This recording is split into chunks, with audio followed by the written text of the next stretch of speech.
दुनिया वाले जितने भी फालतू के ऑडियो वीडियो वगैरह बनाते हैं यूट्यूब फेसबुक से पैसा कमाने के लिए दुनिया भर की बकवादें बनाते हैं। कोई राजनीति के वीडियो बना रहा है, कोई सुबह से लेकर शाम तक राजनीति के पीछे पड़ा हुआ है। कुछ लोग राजनीतिक विशेषज्ञ के नाम पर आज उसने क्या कर दिया, आज कांग्रेस वालों ने क्या कर दिया, बीजेपी वालों ने क्या कर दिया, आज कोर्ट ने क्या कहा, फलाने ने क्या कहा। चंद पैसे कमाने के लिए अपनी अनमोल श्वासें और समय दिन रात उन्हीं में बर्बाद करते रहते हैं कि आज शाम को मुझे आधे घंटे का वीडियो बनाना है, मैं किस टॉपिक पे बनाऊंगा। इधर उधर देखता रहेगा, कोई मतलब की चीज है क्या, किस टॉपिक पे वीडियो बनाऊं, वरना मेरे जो व्यूवर हैं, मेरे जो फॉलोवर हैं, मुझे छोड़ के कहीं और चले जाएंगे। कोई व्यक्ति है तो किसी समुदाय विशेष के लिए वीडियो बनाता है, कोई अपने जाति और धर्म के लिए वीडियो बनाता है।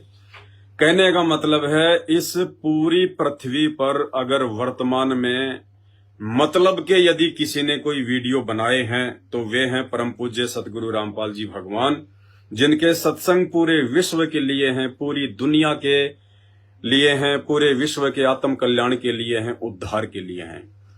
और दूसरे नंबर पर यदि सबके हित के लिए कोई वीडियो बनाता है तो वो साध संगति से जुड़े हुए भाई बहन हैं, जो गुरुदेव भगवान के सत्संगों का निष्कर्ष निकालकर उन्हीं के द्वारा बख्शीश सद्बुद्धि आधार से शंकाओं के समाधान के जो वीडियो बनते हैं, केवल ये वीडियो पूरे विश्व के लिए हैं। वर्तमान में तो ये बातें ऐसे लगेंगे जैसे बिल्कुल मूर्ख हैं, हम लोग पागल हैं कि ये क्या बोल रहे हैं ये लोग। ना इनकी बातें समझ में आती, ना इनके विचार समझ में आते, और कहते हैं कि आने वाले समय में ये वीडियो साध संगति के और संत रामपाल जी के पूरे विश्व के लिए होंगे। भाई और बहनों, यही परम सत्य है। आने वाले समय में 2028 के बाद में ये दुनिया भर की सारी बकवादें समाप्त हो जाएंगी। ना कोई व्यक्ति राजनीति पे वीडियो बनाएगा, ना कोई व्यक्ति किसी समुदाय विशेष पे वीडियो बनाएगा, ना कोई व्यक्ति फेसबुक और यूट्यूब से पैसे कमाने के लिए फालतू के दुनिया भर के वीडियो बना बना के लोगों का दिमाग खराब करेगा। क्योंकि 2028 के बाद में ये क्लियर हो जाएगा कि धरती पर वो कल की भगवान कौन है, वो पूर्ण परमात्मा कौन है, आप और हमें ये मनुष्य योनि क्यों मिली है, हमारा मकसद क्या है, अन्य 84 लाख योनियों से भिन्न भगवान ने ये मनुष्य चोला क्यों दिया है। और जब इन सब बातों की हमें जानकारी हो जाएगी, सत्संग समझकर, ज्ञान को सुनकर, तो भाई और बहनों आपकी हालत भी आप और हम जैसे भक्तों जैसी हो जाएगी। फिर दुनिया की कोई बकवाद ना हम देखेंगे ना सुनेंगे, करना तो बहुत दूर की बात है। उसके बाद सिर्फ और सिर्फ ज्ञान आधार से ही चर्चा होंगी। तो आने वाले समय में अगर यूट्यूब पर सबसे ज्यादा कोई वीडियो देखे जाएंगे तो प्रथम सतगुरु रामपाल जी भगवान के अनमोल सत्संग, और उसके बाद में साध संगति के वीडियो जो शंका समाधान और गुरुदेव के ज्ञान पर आधारित होते हैं। तो भाई और बहनों, अपनी श्वासों का समय का एकमात्र सदुपयोग वर्तमान में यदि कोई धरती पर कर रहा है तो सतगुरु रामपाल जी भगवान के फॉलोवर कर रहे हैं।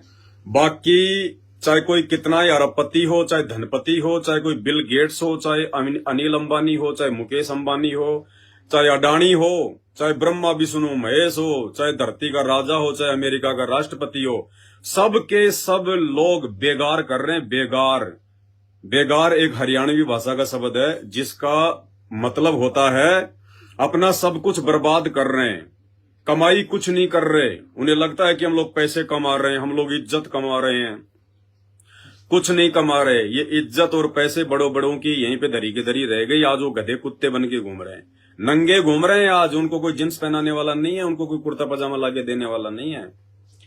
ये बिना ज्ञान के दुनिया बेगार कर रही है। पैसा कमाने वाला फैक्ट्रियों पे फैक्ट्री लगा रहा है, पता नहीं दुनिया भर के बिजनेस छेड़ दिए, दुनिया भर की ब्रांचें खोल दी, अपने आप में पता नहीं क्या समझ रहे हैं कि हमने तो बहुत ज्यादा पैसा कमा लिया, मेरा पूरे विश्व में चौथे नंबर पे नाम है, तीसरे नंबर पर नाम है, मैं धनी आदमी हूं, I am the rich man. भाई उससे बड़ा पुअर मैन, उससे बड़ा निर्धन, उससे बड़ा जो है वो गरीब इस धरती पर कोई नहीं है जो ये कहता है कि मेरे से बड़ा कोई धनवान नहीं है। भैया ये 5, 10, 20 साल तक तू लोगों के दिलो दिमाग में अपना फितूर बैठा ले कि मैं धनवान हूं, मैं पैसे वाला हूं, मेरा इतने इंडस्ट्री चल रही है, मेरा इतना नाम है, मेरा इतना ठाट बाट है। भैया मरना है, अमर होने का पट्टा लिखवा के तो ब्रह्मा विष्णु महेश भी नहीं लेके आए। है। और वैसे इस जीवन का कोई भरोसा नहीं है, मरना हो तो 2 मिनट बाद मर जाए आदमी। पानी का बुलबुला है, कोई औकात नहीं है, कब एक्सीडेंट हो जाए, कब कोई बीमारी आ जाए, और बड़े बड़े लोगों को कब हार्ट अटैक आ जाता है, और कैंसर से तो वैसे भी उनकी मौत होती है, क्योंकि भक्ति वो करते नहीं, ये माया जोड़ने में लगे रहते हैं। और माया भाई आत्मा की संतुष्टि नहीं है, आत्मा की खुराक नहीं है माया। माया से तो और बकवाद करते चले जाओ, और बकवाद करते चले जाओ। तो वर्तमान में धरती पर अगर कोई सेठ है हकीकत में, अगर कोई धनवान है हकीकत में, तो वो भी सतगुरु रामपाल जी भगवान के भगत हैं, उनके फॉलोवर हैं। क्योंकि ये भक्ति वाला जो धन है, ये धन साथ में जाएगा। यहाँ का पैसा, यहाँ की माया, यहाँ की संपत्ति, यहाँ की कार, कोठियां, बंगले, फैक्ट्रियां, इज्जत, ये सब अंत समय में राख हो जाएगी। राख जब आपको जला दिया जाएगा, आपके साथ में वो भी पाव भर राख बन जाएगी, और कोई याद नहीं करेगा। अरे आजकल के छोटे मोटे अडानी अंबानी की तो बात छोड़िए, आज से पहले धरती पर कितने बड़े बड़े राजा महाराजा चले गए, आज जिनका कोई नाम भी नहीं लेता है। ऐसे ऐसे राजा महाराजा होके चले गए, आज उनका कोई नाम तक नहीं लेता। तो इनकी क्या औकात है भाई, इनको कौन और कितने दिन याद करेगा। तो भाई और बहनों, परमात्मा कहते हैं कबीरा सब जग निर्धन, धनवंता ना कोई। कबीर परमात्मा कह रहे, भगवान कह रहे सारी सृष्टि के अपनी अमरवाणी में, कबीर सब जग निर्धन। जबकि कबीर जी के समय तो लाखों लोग अरबपति थे, खरबपति थे, बड़े बड़े उनके जो है वो बिजनेस थे, उनकी हुंडियां चला करती थी, राजा महाराजा भी थे उस समय। सिकंदर लोदी भी उसी समय थे, 650 साल पहले दिल्ली के बादशाह थे, और अन्य देशों के भी राजा महाराजा थे। फिर क्यों कहा कबीर जी ने उस समय कि कबीर सब जग निर्धन, और धनवंता नहीं कोई, यानी कोई अमीर नहीं है। और धनवंता उसी को जानिए जिसके पास राम नाम धन होए, यानी जिसको उस कबीर जी की भक्ति प्राप्त है, जिसके पास में शास्त्र अनुकूल साधना है, जो शास्त्रों के अनुसार धर्म यज्ञ और साधना करता है, जिसका गुरु सच्चा है, पूर्ण है, तत्वदर्शी है, वो भगत इस दुनिया का सबसे बड़ा सेठ है, सबसे बड़ा सेठ, सबसे बड़ा धनवान है।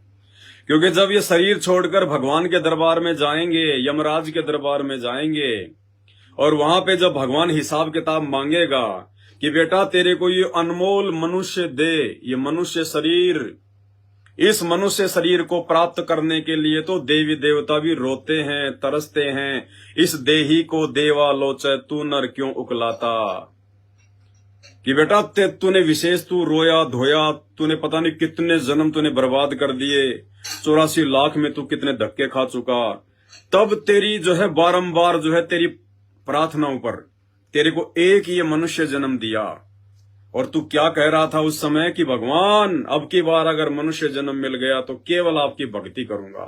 धरती पर सच्चा गुरु कौन है, सच्चा संत कौन है? गीता जी अध्याय 4 श्लोक 34 के अनुसार तत्वदर्शी संत कौन है, जिसकी शरण में आकर ही मोक्ष प्राप्त किया जा सकता है। बाकी चाहे राम राम हरे राम, राधे राधे श्याम श्याम, जय राम हरे राम, कितने रट लो, गधाई बनना अंत में। तो भगवान हिसाब मांगेगा कि ला बेटा तू इतने वादे इरादे यहां से एग्रीमेंट तू करके गया था कि बस भक्ति करूंगा और कुछ नहीं करूंगा। नीचे जाने के बाद भगवान मेरे को समझ में आ गया कि ये मनुष्य जन्म क्यों मिलता है। ये 84 लाख योनि से भिन्न परमात्मा ने इस मनुष्य योनि में ये विशेष दिमाग, सोचने समझने की क्षमता परमेश्वर आपने इंसान को क्यों दी, मुझे समझ में आ गया। तो मैं नीचे जाके सच्चे गुरु की तलाश करके, क्योंकि गुरु बिना भक्ति शुरू नहीं होती, तो मैं तो भक्ति शुरू करूंगा परमात्मा की। अब यहां आने के बाद में भाई साहब जैसे माँ के पेट से बाहर निकलता है, कुछ ध्यान रहता है उसको, क्योंकि वो आत्मा रूप में होता है, और जैसे ही माँ के पेट से बाहर निकलता है वो सब कुछ भूल जाता है, सब कुछ उसको भुला दिया जाता है माया के द्वारा। तू कौन था, कहां से आया है, पहले 84 लाख योनियों में था, गधा कुत्ता भी बना था, सब भूल जाता वो। माँ के पेट से बाहर आते ही बिल्कुल वो कोरा कागज बना दिया जाता है इस काल के द्वारा, शैतान के द्वारा। इंसान को नए सिरे से उसको सब कुछ उसको समझाया जाता है, उसको पढ़ाया जाता है। भले वो पिछले जन्म में मुकेश अंबानी था, बहुत बड़ा कोई धनवान था, देश का राजा था, लेकिन जैसे उसका वो शरीर छूटा और दूसरी योनि में जब वो जाता है किसी माँ के जो है वो गर्भ से, जैसे वो जन्म लेके बाहर आता है, तो नए तरीके से उसको सारी पढ़ाई पढ़ाई जाती है। पिछले जन्म में चाहे उसने एमए कर रखी थी, बीए कर रखी थी, उसको कुछ ध्यान नहीं, एबीसीडी भी नहीं आती उसको। नए सिरे से उसको पढ़ाया जाता है, ये तेरी माँ, ये तेरा चाचा, ये तेरा काका, ये तेरा ताऊ, ये तेरा फूफा, ये धंधा ऐसे करना, ये काम ऐसे करना है, उस गांव का रास्ता उधर से जाएगा, उधर से जाएगा, स्कूल का रास्ता ये है, काम करेगा ढंग से, अगर होमवर्क नहीं करेगा तो टीचर पीटेगा, घर का काम नहीं करेगा तो माँ बाप पीटेंगे। बेचारी की गिंडी बन जाती है, वापस उसकी गेंद बन जाती है, उसकी भुला दिया जाता है सब कुछ है। और फिर जैसे जवान होता है, फिर ब्याह शादी का चाव चढ़ जाता है, नई नवेली दुल्हन आ जाती है, फिर अपने परिवार की टेंशन में लग जाता है, अपने परिवार से मोह हो जाता है, दुनिया भर के यार दोस्त हो जाते हैं, सुबह शाम दारू पीना है, मांस वास खाना, उल्टी सीधी बातें करना, बकवाद करना, क्योंकि जवान शरीर है, युवा खून है, आदमी को आगे पीछे का दिखाई नहीं देता कि आगे क्या बनेगी बुढ़ापे में, भूल जाता है फिर आदमी। तो भाई फिर वो हिसाब मांगेगा, वो यमराज धर्मराज, वो परमात्मा की, ला बेटा तू एग्रीमेंट करके गया था कि परमात्मा अब की बार मुझे एक मनुष्य जन्म दे दो, एक मनुष्य जन्म, और भगवान मैं आपकी भक्ति करूंगा, इसके अलावा कुछ नहीं करूंगा। ये घर परिवार, ये रिश्तेदार, ये यारी दोस्ती, ये दुनियादारी परमात्मा असंख्य बार मैंने देख ली, असंख्य जन्म मैंने भोग लिए, यहाँ कोई किसी का नहीं है। जब तक जीवित हैं तब तक तो बेटा छाती के लग के सोएगा कि नहीं पापा के साथ नींद आएगी, मुझे मम्मी के साथ नहीं सोऊंगा, पापा के साथ सोऊंगा। और जैसे ही पापा मर जाता है, उसकी घर पे 2 घंटे उसकी बॉडी भी नहीं रखते कि बदबू मारेगा, निकालो इस डेड बॉडी को। उसके बाद वो पापा नाम नहीं रहता, फिर कहते हैं डेड बॉडी, डेड बॉडी। वो डेड ही नहीं, फिर वो डेड बन गया। तो भाई और बहनों, इतनी कहानी है यहाँ की, इससे ज्यादा कुछ नहीं है। इस काल ने, शैतान ने हम सबको भ्रमित कर रखा है, माया का जाल, माया का पर्दा डाल रखा, हमारे को सोचने समझने नहीं देता, हमारे को दुनिया भर की दुनियादारी में उलझा के रखता है। उसने 2 कमा लिए, तू भी 4 कमा, उसका बेटा नौकरी लग गया, खेत में मकान बना लिया, ट्यूबवेल लगा लिया, 4 व्हीलर ले आया, आरामजादे तू क्या कर रहा है? वो बेचारा इसी टेंशन में चोरी करेगा, ठगी करेगा, मिलावट करेगा, रिश्वत लेगा, घर वालों से रूठ के कहीं बाहर चला जाएगा, ट्रेन के आगे नीचे मर जाएगा इसी, और फिर अगले जन्म में गधा कुत्ता सुअर बन जाएगा। क्योंकि मनुष्य योनि तो एक बार मिलती है 84 लाख योनियों के चक्कर काटने के बाद। भाई और बहनों, ये कोई सामान्य शब्द नहीं है। 84 लाख योनियां सुनने में छोटी लगती हैं। एक योनि, एक कुत्ते का जीवन देख लो आप। एक योनि, कुत्ता कहां जन्म लेता है, लेट्रिन खाता है, 2 कुत्ते आपस में लड़ने झगड़ने लग गए, वो उसका यहां से जो है उसको जो है वो काट लेता है, काटने के कारण उसके जो कीड़े पड़ जाते हैं, कौन उसका इलाज करवाएगा? भुगत भुगत के मरेगा, एक्सीडेंट में टांग कट जाएगी, कोई गाड़ी का, कोई 4 व्हीलर का कोई पहिया उसके ऊपर जो है वो चढ़ जाएगा, शरीर में उसके जो है खुजली लग जाएगी, सारा दिन यूं खुजाता रहेगा, एक एक रोटी के टूक के लिए ना जाने कहां कहां जो है वो भटकेगा। रोटी मिल गई तो ठीक है, नहीं खेतों में जाके लैट्रिन खा के आएगा। गर्मी में देखो बेचारा कहां पे हांफता रहेगा, कौन उसको पानी पिलाएगा, कौन उसको खाना खिलाएगा। सर्दी में देखो कहां पे यूं गिंडली बन के जो है बैठा रहेगा, कब कौन अचानक से उसके पीछे से जो है वो लठ मार दे, फिर कांव कांव करता रहेगा, और अंत में किसी रोड पे किसी गाड़ी के टायर के नीचे आके दुर्गति से मर जाएगा। ये है एक कुत्ते का जीवन। उसके बाद सूअर का जीवन देख लो, फिर गधे का जीवन देख लो। भाई और बहनों, इस प्रकार से 84 लाख योनियों में असहनीय कष्ट भोगते भोगते, और आत्मा तो परमात्मा की है, वो शरीर हमें अलग अलग मिलते हैं, लेकिन आत्मा आत्मा आत्मा में तो चेतना होती है, वो रोता ही है। वो उन दुखों को देख के रोता है।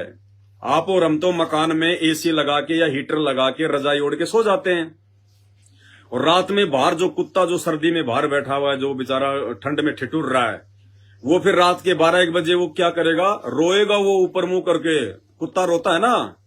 अब रो कौन रहा है? वो शरीर नहीं रो रहा। उस शरीर के अंदर जो आत्मा है, जिसको भगवान ने बहुत मौके दिए मनुष्य शरीर देके कि बेटा भक्ति कर लेना, भक्ति कर लेना। अगर कोई भक्ति की बातें बतावे तो उन पे विचार करना, बिना सोचे समझे तो कमेंट्स में गाली वाली मत निकालना, उल्टा सीधा मत बोलना। सामने वाले को कोई मजा नहीं आता किसी को समझाने में। किसके पास इतना समय है जो लोगों को समझाएगा? और अगर कोई समझा रहा है बेटा तो उनकी बातों पे विचार करना, उसकी बातों को गहनता से सुनना।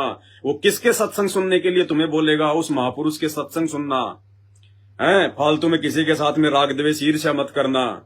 लेकिन नहीं, उस समय तो वो दादागिरी में रहता है। वो फिर जब बनता है वो कुत्ता, फिर रात को 12 बजे वो 3-4 प्रकार की आवाज निकाल के रोता है। फिर वो आत्मा रोती है। फिर वो आत्मा रोती है कि मैंने तो बहुत बड़ी गलती कर दी है भगवान, हे परमात्मा, आप जो कहते थे बिल्कुल सत्य बातें थी मालिक, लेकिन मैं तो मनुष्य योनि प्राप्त करके, मैं तो यार दोस्तों की कुसंगति में पड़ के या राजनीति में पड़ के, समोसे कचौरी के चक्कर में दुनिया भर के राजनेताओं की रैलियों में घूमता रहता इधर उधर और मर गया फिर कोई दिन।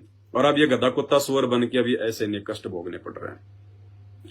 फिर वो हिसाब किताब मांगेगा पूरा धर्मराज। अब उस समय कह देगा, ला भाई क्या लाया तू नीचे से, तेरे को मनुष्य योनि दी थी ना, बोला मैं भक्ति करूंगा, पूर्ण संत की मैं तलाश करूंगा। ला भाई तू कितनी की भक्ति लेके आया है, ये श्वासें तेरे को गिन के दी है बेटा, गिन के। श्वास उस श्वास में नाम जपो, व्यर्थ श्वास मत खोए, ना बेरा इस श्वास का फिर आवण हो के ना होए। मनुष्य योनि में हमें जो श्वासें मिलती है वो काउंट करके मिलती हैं।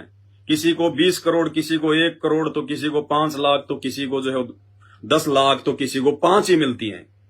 यानी जब ये श्वासें समाप्त हो जाएंगी जो भगवान ने हमें दी हैं, उसी दिन हमारी मौत हो जाएगी। चाहे हम राष्ट्रपति के पद पे बैठे हैं, चाहे हम किसी ऑफिस में बैठे हैं, चाहे गाड़ी चलाते चलाते दौरा आ गया वहां मर गए, वो कोई लेना देना नहीं है उसको। जैसे मोबाइल का रिचार्ज आपने 100 रुपए का करवा लिया बात करने के लिए, और जैसे ही उसके 100 रुपए समाप्त हो गए, भले आप राष्ट्रपति से बात कर रहे हो, ऑटोमेटिक मोबाइल कटेगा। मोबाइल ये नहीं देखेगा कि ये तो देश के राष्ट्रपति से बात कर रहा है, 5-10 मिनट और बढ़ा दूं समय, नहीं।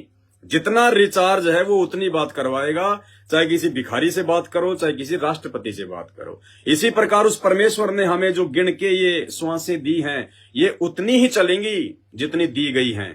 भले आप इनसे चाहे बकवाद कर लो, चाहे भक्ति करके अपना आत्म कल्याण करवा लो। तो भाई और बहनों, दास की विनती है, दास की प्रार्थना है, हम संत रामपाल जी भगवान के जितने भी भगत हैं, हमारी बातें हो सकता है वर्तमान में आपको थोड़ी सी अटपटी लग रही हैं, क्योंकि आप लोग सांसारिक जीवन में ज्यादा जी रहे हो, भौतिक जीवन में ज्यादा जी रहे हो। अभी आपको किसी महापुरुष के सत्संग सुनने को नहीं मिले, ना आपके परिवार में कोई ऐसा व्यक्ति है जो आपको सत्संग की बातें बता सके। आपको आपके परिवार में, रिश्तेदारी में जो भी मिला वो यही मिला कि बेटा कमा ले, पढ़ ले, बड़ा अधिकारी बन जा, उसके बाद ले लेके रिश्वत, लोगों को ठग के, मिलावट करके, डरा के, धमका के मकान बना ले, ट्यूबवेल बना ले, 4 बीघा जमीन ले ले, शहर में मकान बना ले, और फिर जितने कुकर्म करके, लोगों को डरा के, धमका के, आत्मा दुखी करके, जितना तुमने पैसा कमाया, और ये सोच के कि मैं आराम से रहूंगा, मेरा बेटा आराम से रहेगा, शहर में मेरा 1 प्लाट है, 2 प्लाट मेरे खाली पड़े हैं, मुसीबत आई तो उनको बेच दूंगा। और जितने तूने कुकर्म किए थे भाई, वो सजा भी तो भोगनी पड़ेगी। मकान तो बना लिए, बैंक बैलेंस तो बना लिया, लेकिन वो सजा भोगने का समय आएगा जब कोई बाप दादा नहीं भोगेगा, पड़ोसी नहीं भोगेगा। और फिर हो गया कैंसर, फिर हो गई एड्स, फिर हो गया एक्सीडेंट, फिर हो गई कोई भयंकर बीमारी, कोई दमा की बीमारी, कोई सांस की बीमारी, कोई अंग भंग हो गया, आंख फूट गई और कुछ हो गया, फिर वो कर्म भी भोगने पड़ेंगे। वो कर्म तो जीते जी, और मरने के बाद में जितनी आत्माएं आपने दुखाई हैं, वो फिर धर्मराज के दरबार में उनका अकाउंट अलग है, नरक भोगना पड़ेगा, और फिर 84 लाख योनियों में जाना पड़ेगा। तो भाई और बहनों, ये बहुत आगे की बातें हैं, ये बातें हमें भी बहुत समय लगा है समझने में। सतगुरु रामपाल जी भगवान के सानिध्य में आकर, उनकी शरण में आकर, 1 साल, 2 साल, 3 साल, 4 साल हमने सत्संगों को सुना, दिन में 2-2 घंटे, 3-3 घंटे, रात को सोते समय खाना खा लिया, बाहर घूमने के बजाय, या घूम रहे हैं तो मोबाइल में अपना ईयरफोन लगा लो, गुरु जी का सत्संग लगा लो। फालतू में यार दोस्तों के साथ में उठ बैठ के समय बर्बाद करने के बजाय आप लोग रोजाना घंटा, आधी घंटा संत रामपाल जी के सत्संग सुनना शुरू करो। खाना खाते ही बेड पे जाती नींद नहीं आ जाती है। 1 घंटे तो आदमी फालतू मोबाइल में बकवादे देखेगा, दुनिया भर की राजनीति देखेगा। अरे उसको थोड़ा सा डाउन करो, आधी घंटा देखो राजनीति दुनियादारी की, आधी घंटा संत रामपाल जी के सत्संग सुनना शुरू करो। ये समय बार बार नहीं मिलेगा। भगवान धरती पे आया हुआ है, और भगवान आएगा तो कोई पूंछ लगा के नहीं आएगा, भगवान कोई सींग लगा के नहीं आएगा। हम राम और श्री कृष्ण को भगवान मानते हैं, बताओ कोई सींग लगे हुए थे उनके पीछे, कोई पूंछ लगी हुई थी उनके, या कोई सूंड लगा हुआ था उनके, जो विशेष पहचान थी कि भगवान ऐसा होता है। वो भी तो एक इंसान रूप में आए थे, वो भी एक परिवार में आए थे, उनके भी माता पिता थे, बाल बच्चे थे, उनकी भी शादी हुई थी, वो भी ऐसे ही आचार विचार और जहमल की व्यवहार किया करते थे। तो आज जब धरती पर भगवान आएगा, उनसे भी जो बड़ा भगवान आएगा, सबसे बड़ा भगवान आएगा, तो भाई वो को सींग लगा के नहीं आएगा, पूंछ लगा के नहीं आएगा। उनको भी हमने उनके विचारों से पहचानना पड़ेगा, जानना पड़ेगा। आज धरती पर जितने भी इंसान हैं, चाहे कोई राम की पूजा करो, चाहे कृष्ण की करो, चाहे कोई अल्लाह की पूजा करो, ना मुसलमान वर्तमान में धरती पर जितने भी मुसलमान हैं, ना कोई मुसलमान उस अल्लाह से मिल के आया, ना वर्तमान का मुसलमान हजरत मोहम्मद से जो है वो मिलकर आया, ना वर्तमान का हिंदू राम से मिल के आया, ना श्री कृष्ण से मिल के आया है, और ना भाई कोई जन्नत में जाके आया मुसलमान की कि भाई कोई जन्नत भी है या नहीं है, और ना कोई हिंदू जो है वो सुर्ग में जाके आया। फिर भी सबको पता है कि सुर्ग है, मतलब सुर्ग भी है। तो हमने ये जाना कैसे? एक दूसरे से सुन के, माँ बाप से सुन के, दादा परदादाओं से सुन के। तो भाई इसी प्रकार इन सब से बड़ा भी एक भगवान है। उस भगवान की पूजा ये राम कृष्ण ब्रह्मा विष्णु महेश 33 करोड़ देवी देवता पीर पैगंबर कुतुब बोलिया सुर नर मुनिजन ज्ञानी सब करते हैं। उस भगवान की जानकारी स्वयं वो भगवान धरती पर मानव रूप में प्रकट होकर, संत रामपाल जी के रूप में धरती पर प्रकट होकर स्वयं ही जानकारी दे रहा है। अब यदि वो स्वयं को ये कह दे कि मैं भगवान हूं, मैं रामपाल दास, मैं परमात्मा हूं, मैं सबका बाप हूं, मैं सबका भगवान हूं, तो भाई ये इंसानों में इतनी बुद्धि नहीं है कि वो उनको भगवान स्वीकार कर लें, क्योंकि इंसान मानेगा ही नहीं। उसने कभी देखा ही नहीं कि भगवान है। भगवान ऐसा भी होता है क्या? हमारे जैसा ही होता है क्या भगवान? हमारे को तो नकली धर्मगुरुओं ने एक ही जो है पट्टी पढ़ा रखी है। मुसलमानों के धर्मगुरुओं ने तो ये पढ़ा रखा कि भगवान बेजून होता है, बेचून होता है, दिखाई नहीं देता।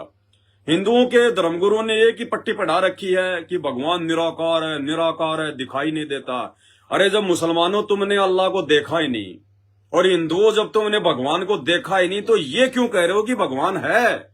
जो चीज तुमने देखी ही नहीं, फिर तुम कैसे कह सकते हो कि भगवान है?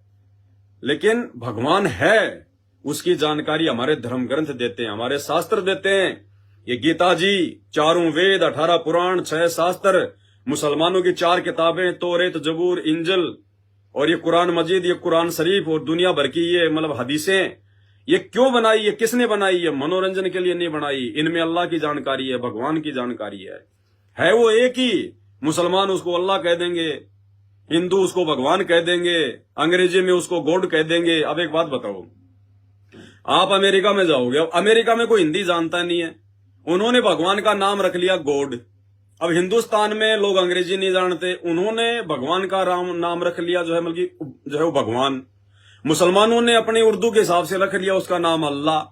अगर अमेरिका वाले भी अगर हिंदी जानते, और दूसरे देशों वाले भी सभी लोग अगर हिंदी जानते, तो भगवान का नाम अल्लाह या गॉड या खुदा रखने की जरूरत नहीं पड़ती। सब हिंदी जानते तो सभी उसको परमात्मा कहते। या सभी लोग अगर उर्दू जानते पूरे विश्व में, तो कोई उसको परमात्मा नहीं कहता, उसको कोई भी जो है वो ईश्वर नहीं कहता, सब उसको अल्लाह के नाम से जानते। वो एक ही है, एक ही है वो। और कबीर परमात्मा ने अपनी वाणियों के माध्यम से हम सबका भ्रम निवारण किया है। कोई कहे मारो राम बड़ो है, हिंदू कहते हैं कि हमारा राम बड़ा है। कोई कहे खुदाई रे, मुसलमान कहता है हमारा खुदा बड़ा है। ईसा कहे ईसा मसीह बड़ा है, ये बांटा रहे लगाई रे। बांट लिया हमने आपस में अपने बाप को, वो हमारा बाप है सबका, चाहे उसको अल्लाह कह दो, चाहे भगवान कह दो। अरे अगर मुसलमानों का अगर अल्लाह अगर अलग है, तो मुसलमान भी फिर अलग ही होने चाहिए थे, उसके अल्लाह के जैसे होने चाहिए थे फिर मुसलमान।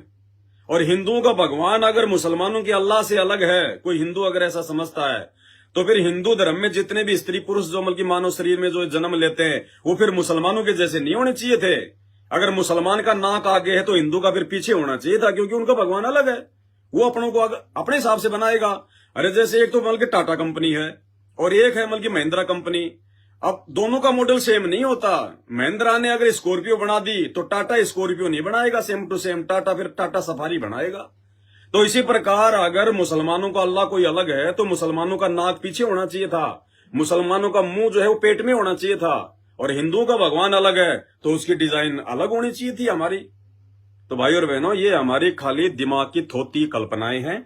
हमारे धर्मगुरुओं को अपने अपने शास्त्रों का ज्ञान नहीं था बिल्कुल भी। मुसलमानों के धर्मगुरुओं को मुसलमानों की कुरान शरीफ का एबीसीडी भी नहीं पता, एबीसीडी भी। भले वो कितना भौंके, कितना माइक लगा लगा के चिल्लाए, वो बंक मारे, रोजा करें, नमाज पढ़ें, लेकिन उनको कुरान शरीफ का, कुरान मजीद का, तौरेत, जबूर, इंजिल, हदीसों का ज्ञान नहीं है। अगर ज्ञान होता तो सूरत फुरकान 25 आयत नंबर 52 से 58 में साफ साफ लिखा हुआ है कुरान का ज्ञान देने वाला अल्लाह कह रहा कि ए हजरत मोहम्मद, अगर तुझे उस पूर्ण अल्लाह की जानकारी चाहिए जिसने 6 दिन में सृष्टि रची और 7वें दिन वो तकत पे जा बिराजा, अगर उस अल्लाह की तुझे जानकारी चाहिए तो किसी बाखबर से जाकर पूछ। यानी कुरान का ज्ञान देने वाला अल्लाह ऊपर हाथ खड़े कर रहा है कि मुझे नहीं पता, जिसने 6 दिन में सृष्टि रची और 7वें दिन वो तकत पे जा बैठा, जो पूरी कायनात का मालिक है, वो कौन है। अगर तुझे उसकी जानकारी चाहिए कि अल्लाह कौन है, तो सूरत फुरकान 25 आयत नंबर 52 से 58 में उसने स्पष्ट कह दिया कि किसी बाखबर से जा पूछ, इल्म वाले से जा पूछ। बाखबर मुसलमान धर्म में उसको कहते हैं जो तत्वदर्शी संत होता है, जो सारे शास्त्रों को जानता है, पूरे अध्यात्म को जानता है। और गीता जी अध्याय 4 श्लोक नंबर 34 में गीता का ज्ञान देने वाला वही अल्लाह, वही शैतान, वही काल, इसने भ्रमित कर रखा, बांट रखा इसने अलग अलग। मुसलमानों की कुरान का ज्ञान भी उसी शैतान ने दिया है, हिंदुओं की गीता का ज्ञान भी उसी काल ने बोला है, श्री कृष्ण के अंदर जो है वो प्रवेश करके। और गीता अध्याय 4 श्लोक नंबर 34 में कह रहा है कि अर्जुन, अगर तुझे पूर्ण मोक्ष की प्राप्ति चाहिए, अगर तुझे जन्नत में जाना है, वो सनातन, वो परम धाम, गीता अध्याय 18 श्लोक नंबर 62 में कह रहा है कि वो शाश्वत स्थान, वो परम धाम, जहां जाने के बाद जीव की कभी मृत्यु नहीं होती, जीव कभी भी जीवन चक्र में नहीं आता, जन्म मरण में नहीं आता, गधा कुत्ता सुअर नहीं बनता। अगर तुझे उस परम धाम की जानकारी चाहिए तो गीता जी अध्याय 4 श्लोक नंबर 34 में कह रहा है वो गीता का ज्ञान देने वाला शैतान अर्जुन को श्री कृष्ण जी की बॉडी के अंदर भूत की तरह प्रवेश करके गीता अध्याय 4 श्लोक 34 में कि उसकी जानकारी के लिए जो जन्म और मरण को सदा सदा के लिए मिटा दे, जो सदा सदा के लिए तुझे वो सतलोक में भेज दे, वो परम धाम में भेज दे। परम धाम यानी तेरे स्वर्ग महास्वर्ग से ऊपर का जो धाम है, जो परम सबसे बड़ा धाम, सबसे ऊपर का धाम, कहते हैं उसकी जानकारी किसी तत्वदर्शी संत के पास जाकर पूछ, उसको दंडवत प्रणाम कर, उसको प्रसन्न कर और प्यार प्रेम से छल कपट को त्याग कर, फिर उससे प्रेम पूर्वक सवाल कर, फिर वो तत्वदर्शी संत तुझे जो तत्व ज्ञान का उपदेश देगा। तो भाइयों और बहनों, मुसलमानों का अल्लाह कुरान शरीफ में जिस बाखबर की ओर संकेत कर रहा है कि उस बाखबर से मिले बिना, उस बाखबर के अनुसार भक्ति किए बिना इस धरती के मुसलमान लाखों करोड़ों अरबों जन्म भी जन्नत में नहीं जा सकते। भूत प्रेत बनेंगे जैसे उनके बाबा आदम, बाबा हजरत ईसा मसीह और ये आपके हजरत मोहम्मद भूत बने फिर रहे, भूत बने हुए। जीवनी हजरत मोहम्मद में साफ साफ लिखा हुआ, पढ़ लेना, ये पुस्तक है मुसलमान समाज की, हजरत मोहम्मद की बायोग्राफी, जीवनी हजरत मोहम्मद। उसमें साफ साफ लिखा हुआ है जब वो जिब्राइल नाम का फरिश्ता हजरत मोहम्मद का गला दबाकर उसको ऊपर ले गया था, तो वहां उसने देखा बाबा आदम बैठा हुआ है, हजरत ईसा बैठा हुआ है, हजरत मूसा बैठा हुआ है, वहीं बैठे सारे, वो पितृलोक में बैठे भूत बने हुए हैं सारे, क्योंकि भक्ति साधना किसी की भी सही नहीं थी। तो भाई वो बाखबर आज धरती पर जिसकी शरण में आके मुसलमान अपना मोक्ष करवा सकते हैं, जन्नत प्राप्त कर सकते हैं, आज वो बाखबर धरती पर सतगुरु रामपाल जी भगवान है। और हिंदू भाई जिस तत्वदर्शी संत की शरण में आकर अपना मोक्ष करवा सकते हैं, परम धाम सतलोक में जा सकते हैं, वो तत्वदर्शी संत आज धरती पर संत रामपाल जी ही है और कोई नहीं है। इस बहम में ना रहना मेरे भाइयों, भटकना छोड़ दो, भ्रमणा छोड़ दो। 28 साल से सतगुरु रामपाल जी भगवान चिल्ला चिल्ला के समझा रहे हैं भाई, उसके बाद हमारे जैसे उनके जो कुत्ते हैं वो भी भौंक रहे हैं। हमें क्या स्वार्थ है? ये मोबाइल हमने कोई तुम्हारे लिए लिया क्या है भाई? या ये मोबाइल जब हमने लिया तो तुम लोगों ने जो है कि हमारे को पैसे दिए थे क्या? हमारे पास फालतू का समय है क्या? हम यूट्यूब से हमको पैसे कमा रहे हैं क्या? फेसबुक से हमको ये पैसे कमा रहे हैं क्या? हमें हराम की कमाई नहीं चाहिए। संत रामपाल जी के भगत यूट्यूब और फेसबुक की हराम की कमाई को हाथ भी नहीं लगाते, अपनी मेहनत का करके खाते हैं, अपनी मेहनत का करके। हम तो खाली परमार्थ के लिए चिल्ला रहे हैं, थूक बिलो रहे हैं। नहीं तो अगले जन्म में चाहे आप कितने बड़े मुसलमान हो, कितने बड़े 5 टाइम के नमाजी हो, जो कर्म तुम कर रहे हो वर्तमान में, एक तो तुम्हारी जो किताबें हैं, जो आसमानी जो किताबें, उनके खिलाफ तुम जो है तुम ये भक्ति कर रहे हो। दूसरा, इन किताबों के खिलाफ सारे तुम जो है ये कुकर्म कर रहे हो। ये बकरा काटना किसी किताब में नहीं लिखा हुआ। अरे मांस खाना, गोश्त खाना किसी भी जो है कुरान में नहीं लिखा हुआ।